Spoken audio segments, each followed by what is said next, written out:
छत्रपती शिवाजी महाराज की, धर्मवीर छत्रपती संभाजी महाराज की।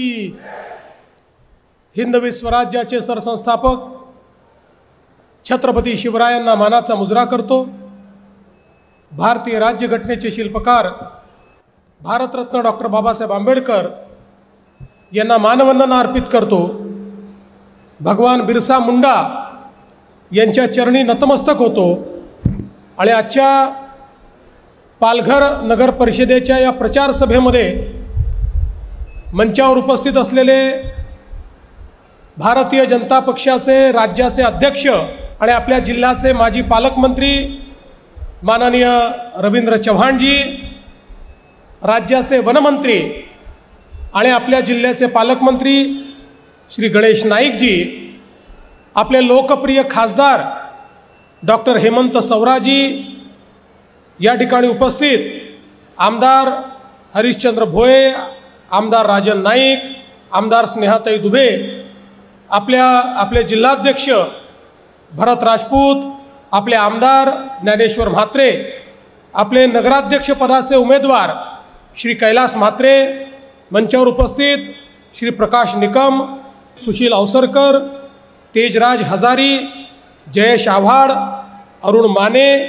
विणाताई देशमुख, सुरेश जाधव, अशोक वडे, संजय पाटील, तुषार संखे, लक्ष्मीताई हजारी, प्रज्ञाताई पाटील, प्रशांत संखे, आपले नगरसेवक पदाकरता उभे असलेले सर्व आपले उमेदवार आणि या ठिकाणी उपस्थित माझ्या सर्व लाडक्या बहिणींनो आणि तितक्याच लाडक्या भावांनो, आज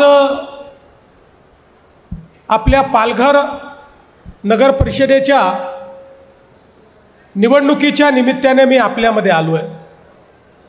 आणि या निवडणुकीच्या निमित्ताने आपल्यामध्ये आलो असताना मी कोणावर टीका टिप्पणी करण्याकरता आलेलो नाही, मी कोणाला उत्तर देण्याकरता आलेलो नाही, मी कोणाचे उणेदुणे काढण्याकरता आलेलो नाही, तर मी या ठिकाणी आलेलो आहे माननीय प्रधानमंत्री नरेंद्र मोदीजींचा विकासाचा संदेश घेऊन विकासाची वाटचाल करण्याकरता मी या पालघरमध्ये आलो आहे। आपल्याला माहिती आहे, पालघर जिल्हा तयार झाल्यानंतर या जिल्ह्याची अवस्था काय होती। याला मुख्यालय नव्हतं, कुठलेही या ठिकाणी ऑफिसेस नव्हते। मुख्यमंत्री म्हणून मी निर्णय घेतला, आपण जर यापूर्वी झालेल्या जिल्ह्यांची अवस्था बघितली, 20-20 वर्ष त्या जिल्ह्यांमध्ये इन्फ्रास्ट्रक्चर तयार होऊ शकलं नाही। पण मी त्यावेळी निर्णय घेतला आणि सिडकोला सांगितलं की सिडकोने तात्काळ या ठिकाणी सर्व प्रकारचे जिल्हा मुख्यालयाच्या निमित्ताने जे कार्यालय आहेत ते कार्यालय तयार केले पाहिजेत। त्या संदर्भातलं त्याचं डिझाईन आपण तयार केलं आणि आज मला सांगताना आनंद वाटतो, आपल्या देशामध्ये सर्वात चांगली जिल्हा मुख्यालयाची कार्यालय जर कुठे असतील तर ती या पालघरमध्ये या ठिकाणी आहे। आपण सातत्याने ही सगळी कार्यालय या ठिकाणी तयार करून घेतली आणि या जिल्ह्याला आकार देण्याचा एक प्रयत्न आपण केला। आज खासदार साहेब सांगतात, ही गोष्ट खरी आहे, पालघर हा देशातला सर्वाधिक वेगाने विकसित होणारा जिल्हा आहे। आज आपण पालघरमध्ये खूप मोठ्या प्रमाणात वेगवेगळ्या प्रकारची कामं हातामध्ये घेतली आहेत। आपल्याला कल्पना आहे, या ठिकाणी मोठ्या प्रमाणात आपण रस्त्यांची कामं हातामध्ये घेतलेली आहेत, मेडिकल कॉलेजचं काम हातामध्ये घेतलं आहे, सिव्हिल हॉस्पिटलचं, महिला हॉस्पिटलचं काम हे आपण त्या ठिकाणी पूर्ण करतो। वेगवेगळ्या प्रकारची कामं घेतली असताना या जिल्ह्यामध्ये रोजगार निर्मितीच्या दृष्टीनं आपण वाढवणसारखं एक बंदर, या देशाचे प्रधानमंत्री माननीय नरेंद्र मोदीजी यांनी 1 लाख कोटी रुपये खर्च करून देशातलं सगळ्यात मोठं आणि जगातलं पहिल्या 10 मधलं बंदर याच पालघर जिल्ह्यामध्ये बनवण्याचा निर्णय घेतला। आणि हे बंदर तयार करत असताना काही अटी आपण टाकल्या। पहिली अट आपण ही टाकली की बंदर तयार करत असताना आमचे मासेमारी करणारे जे मच्छीमार बांधव आहेत यांच्या रोजगारावर कुठलीही गदा येता कामा नये, किंबहुना त्यांना चांगलं फिशिंग हार्बर मिळालं पाहिजे, त्यांना नवीन प्रकारच्या बोटी मिळाल्या पाहिजेत, त्यांना डीप सी फिशिंग करता आलं पाहिजे, त्यांना पारंपरिक पद्धतीचंही त्या ठिकाणी फिशिंग करता आलं पाहिजे.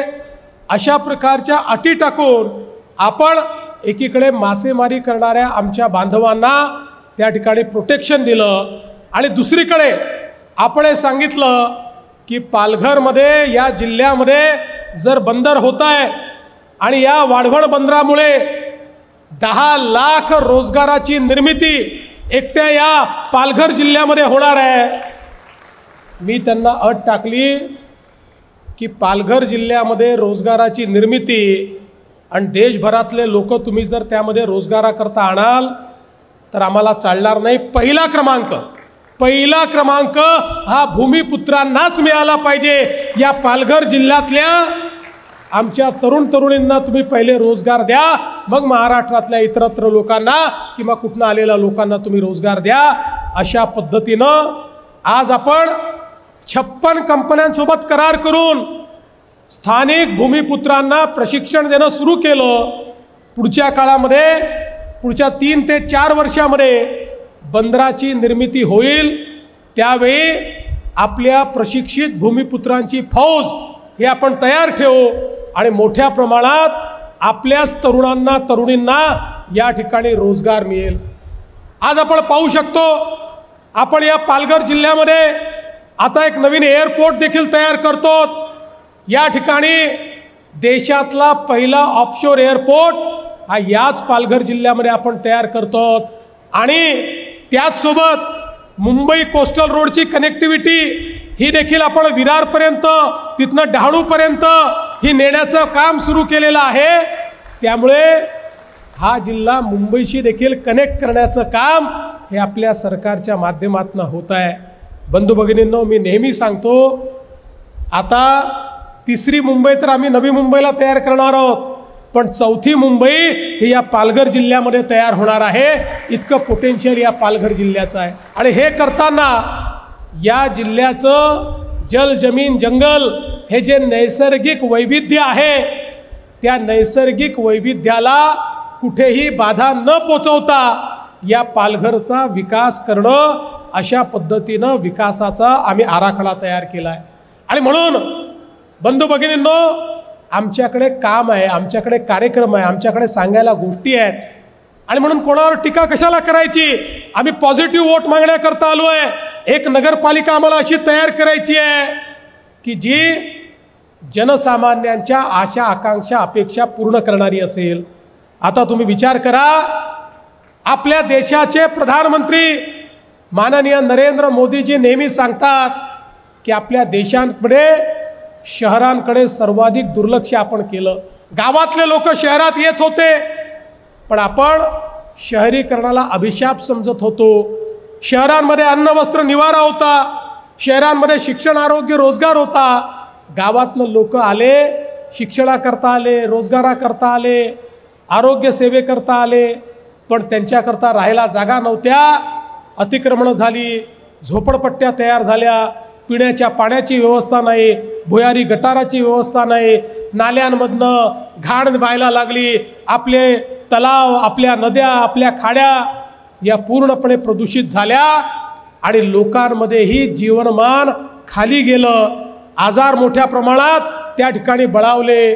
आपण केवळ शहरांचं नियोजन केलं नाही, म्हणून आज शहरामध्ये राहणाऱ्या लोकांना अनेक अडचणींचा सामना करावा लागतो. आणि म्हणून आपल्या मोदीजींनी सांगितलं, शहरीकरणाला तुम्ही अभिशाप मानू नका, शहरीकरणाला तुम्ही संधी माना. देशाच्या GDPच्या 65% GDP हा शहरांमध्ये तयार होतो, त्यामुळे रोजगाराची संधी पण शहरामध्ये तयार होते. आणि म्हणून मोदीजींनी सांगितलं, शहरं चांगली करा, पिण्याचं पाणी, सांडपाणी, गटारीची व्यवस्था, चांगले रस्ते, चांगले दिवे, चांगली उद्यानं, चांगली तलावं, हे सगळं शहरांमध्ये तयार झालं पाहिजे. आणि एवढं सांगून ते थांबले नाहीत, तर भारताच्या इतिहासामध्ये पहिल्यांदा या देशामध्ये मोदीजींनी अटल अमृत मिशन तयार केलं आणि लाखो कोटी रुपये शहराच्या विकासाकरता आपल्याला त्या ठिकाणी दिले। प्रत्येक शहरात घरोघरी पिण्याचं स्वच्छ पाणी पोचलं पाहिजे। शहरातला जो मैला आहे, घाण पाणी आहे, हे सगळं भुयारी गटाराच्या माध्यमातनं STP पर्यंत गेलं पाहिजे। STP मध्ये त्या पाण्यावर प्रक्रिया झाली पाहिजे, त्यातला मैला बाजूला होऊन त्यातनं खत तयार झालं पाहिजे, त्यातलं चांगलं पाणी हे नदी नाल्यांमध्ये गेलं पाहिजे, नदी नाल्याचं प्रदूषण बंद झालं पाहिजे। या पद्धतीनं या ठिकाणी अमृतच्या माध्यमातनं एक मोठी योजना मोदीजींनी आपल्याला दिली। चांगल्या पक्क्या रस्त्यांची योजना दिली, हरित पट्टे तयार करणं, उद्यानं तयार करणं, वेगवेगळ्या प्रकारे दवाखाने आणि शाळा तयार करणं, अशा अनेक योजना दिल्या। आणि त्या सगळ्या योजना आणि राज्य सरकारच्या योजना मिळून आपली शहरं बदलण्याचा प्रयत्न आम्ही सुरू केला। आज आपण पाहू शकतो अनेक शहरांमध्ये आज मोठ्या प्रमाणात सगळी कामं चाललेली आहेत, पण अजून खूप कामं आपल्याला करायची आहेत। आज मोदीजींचं स्वप्न चांगल्या शहरांचं हे आपल्याला पूर्ण करायचं आहे। शहरामध्ये उच्च जीवनमान आपल्याला उभं करायचं आहे। आणि म्हणूनच या निवडणुकीकडे बघत असताना ज्यावेळी मी आपल्याला कैलास म्हात्रे यांच्यासारख्या एका अनुभवी अशा आमच्या नगराध्यक्ष पदाच्या उमेदवाराला मतदान करा म्हणतो, ज्यावेळी आमच्या नगरसेवकांना मतदान करा म्हणतो, त्यावेळी आम्हाला खुर्च्या तोडण्याकरता नगर परिषद नको आहे, केवळ आपला झेंडा लावण्याकरता नगर परिषद नको आहे, तर आम्हाला या शहरातल्या शेवटच्या माणसाच्या आशा आकांक्षा पूर्ण करण्याकरता, त्याच्या जीवनात परिवर्तन करण्याकरता आम्हाला या ठिकाणी ही नगरपालिका आपल्या हातामध्ये घ्यायची आहे। आज बंधू भगिनींनो, आपण पाहू शकता इतक्या वेगानं पालघर नगरपालिकेचा भाग वाढतोय। कदाचित पुढच्या काळामध्ये ज्या काही या ठिकाणी वेगवेगळ्या अपॉर्च्युनिटीज तयार होत आहेत त्या बघितल्यानंतर या नगरपालिकेचं लवकरच महानगरपालिकेत देखील काही वर्षांनी आपल्याला रूपांतर करावं लागेल, इतक्या वेगानं हे काम वाढतं आहे। पण एकीकडे शहर वाढतच राहिलं आणि त्याला काहीच सोयी दिल्या नाहीत तर कसं चालेल। आणि म्हणून या वाढत्या पालघरला सगळ्या सोयी झाल्या पाहिजेत। त्याची जी वाढ आहे ही वाढ ही सूज असू नये। अंगावर सूज आली तर अंग कसं दिसतं ते चांगलं दिसत नाही, पण मसल झाला तर माणूस मजबूत वाटतो, तशी सूज असू नये। तर नियोजित अशा प्रकारचं, सुनियोजित अशा प्रकारचं पालघर तयार करायचं आहे।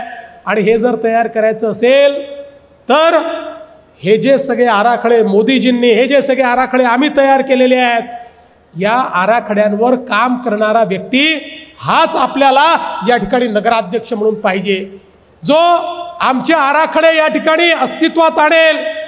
अन्य कोणी या ठिकाणी आल्यानंतर या गोष्टीची गॅरंटी देता येत नाही। आम्ही कितीही पैसा तुमच्याकरता दिला तरी तो पैसा जर तुमच्याकडे पोचणारच नसेल तर हा पैसा देऊन फायदा काय आहे। मोदीजीने अमृत योजनेत सगळ्या योजना मंजूर केल्या आणि या ठिकाणी मात्र त्याच्यामध्ये खोडा घालणारे लोक आले तर काय त्याचा परिणाम होईल। आणि म्हणून मी एक सकारात्मक मत मागण्याकरता आलो आहे। आम्हाला बदल घडवायचा आहे आणि तो बदल घडवण्याकरता आज या ठिकाणी खऱ्या अर्थानं कमळाचं बटन दाबून आमच्या कैलास म्हात्रे सारखे आमचे सगळे लोक जर तुम्ही निवडून दिले तर उद्या आपले नाईक साहेब पालकमंत्री आहेत, आपले चव्हाण साहेब या ठिकाणी लक्ष देत आहेत, खासदार साहेब आहेत, आमदार साहेब आहेत, मी स्वतः आहे। काही जर यांच्या हातून चूक घडली तर यांचा कान पकडायला देखील आम्ही कमी पडणार नाही। यांच्याकडनं चांगलं काम करून घेऊ हे सांगण्याकरता मी आलो आहे। बंधू भगिनींनो, तुम्ही आमचं काम बघितलेलं आहे। आम्ही जे बोलतो ते करतो। आम्ही केवळ भाषणापुरतं बोलणारे लोक नाही आहोत।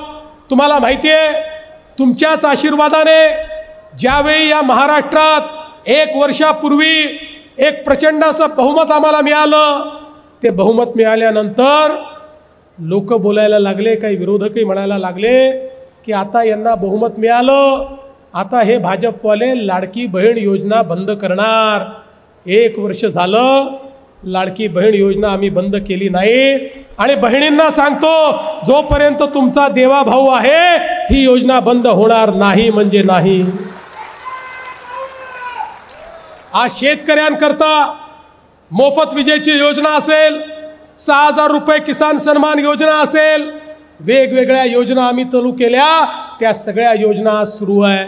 आणि आता तर आमच्या लाडक्या बहिणींना आम्हाला लखपती दीदी बनवायचा आहे. मोदीजींनी सांगितलं आहे आता नुसत्या लाडक्या बहिणी नाहीत तर लखपती दीदी आपल्याला तयार करायचे आहेत. पण हे सगळे कार्यक्रम आपल्याला चालवण्याकरता आपल्या विचाराचे लोक, आपले कार्यक्रम राबवणारे लोक हे या ठिकाणी निवडून द्यावे लागतील. आज आपण पाहतोय, आज आपला पालघर जिल्हा एकीकडे भाजी असेल, फळं असतील, चिकू असेल, अनेक गोष्टींमध्ये एक स्वयंपूर्ण म्हणून आज एक बाजारपेठ म्हणून उदयास येतोय. आज मुंबई असेल किंवा देशामध्ये, राज्यामध्ये, इतरत्र देखील आज आपल्याकडनं हा सगळा व्यापार सुरू झालेला आहे. लवकरच बुलेट ट्रेन देखील आपल्याकडे सुरू होणार आहे.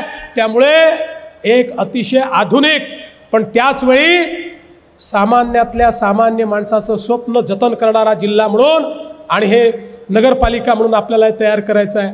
आम्हाला या ठिकाणी जी अतिक्रमण आहेत ती नियमित करायची आहेत. आम्हाला लोकांना मालकी हक्काचे पट्टे द्यायचे आहेत. याचं कारण मोदीजींनी आम्हाला सांगितलेलं आहे, गाव असो की शहर असो, कोणी झोपडीत राहायला नको, कोणी बेघर असायला नको.